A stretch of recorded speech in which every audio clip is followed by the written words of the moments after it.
నిర్మల్ జిల్లా బాసరా ఆర్జీకేటీలోని కాన్ఫరెన్స్ హాల్లో మంత్రి సీతక్క విద్యార్థులతో సమావేశమయ్యారు. వారి సమస్యలపై అడిగి తెలుసుకున్నారు. మెస్లో అన్నం బాగోలేదని, ఫ్యాకల్టీ సరిగా లేక సిబ్బంది పూర్తి కావడం లేదని, సిలబస్ పూర్తి కావడం లేదని, రాత్రుల్లో ప్రత్యేక తరగతులు చెప్పడంతో ఆరోగ్యపరమైన ఇబ్బందులు ఎదుర్కొంటున్నామని మంత్రికి విన్నవించారు. హాస్టల్లో అన్ని ఏర్పాట్లు చేయాలని, బెడ్స్, జనరల్ స్పోర్ట్స్ ఏర్పాటు చేయాలన్నారు. మెస్ కాంట్రాక్టర్ను మార్చి మెస్ల సంఖ్యను పెంచాలని కోరారు. ఇంజనీరింగ్ స్టూడెంట్స్కు ల్యాప్టాప్లు, ఇంటర్నెట్ సదుపాయం, వైఫై, లైబ్రరీలో కంప్యూటర్ పుస్తకాలు ఉంచాలన్నారు. సానుకూలంగా స్పందించిన మంత్రి సీతక్క తక్షణమే నిధులను విడుదల చేసి విద్యార్థుల అత్యవసర సమస్యలను తీర్చాలని కలెక్టర్కు సూచించారు.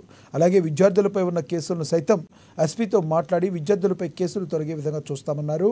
IIITలో నెలకొన్న ప్రతి సమస్యను త్వరితగతిన పరిశీలిస్తామన్నారు. అనంతరం శక్తి మెస్లో విద్యార్థులతో కలిసి భోజనం చేశారు. క్యాంపస్ లో అతిపెద్ద గ్రామీణ ఈరోజు IITలోకి భాషల్లో ఉన్నటువంటి IITకి రావడం జరిగింది. మరి విద్యార్థులతో దాదాపుగా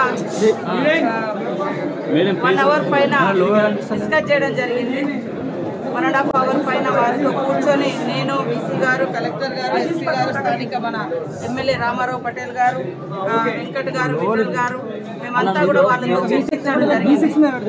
ఈ యొక్క యూనివర్సిటీని ఆ రోజు కాంగ్రెస్ ప్రభుత్వం వైఎస్ఆర్ గారి ఆధ్వర్యంలో మరి రాజీవ్ యూనివర్సిటీగా, IIT యూనివర్సిటీగా తేవడం జరిగింది.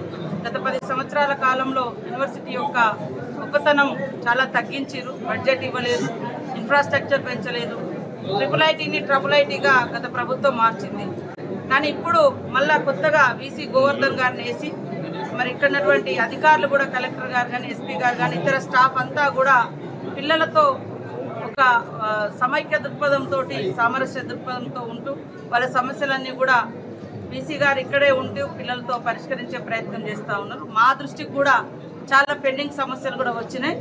వెంటనే వీలైనంత వరకు ఆ సమస్యలను పరిష్కరించి ఈ బాసర యూనివర్సిటీ యొక్క గొప్పతనం మస్కబారే పరిస్థితి నుంచి మరి ప్రపంచానికి అద్భుతమైనటువంటి స్టూడెంట్స్ని ఇక్కడ నుంచి అందియాలంటే వాళ్ళు ఆరోగ్యంగా, ఆనందంగా ఉండాలి. కాబట్టి వాళ్ళ ఆనందం కోసం, ఆరోగ్యం కోసం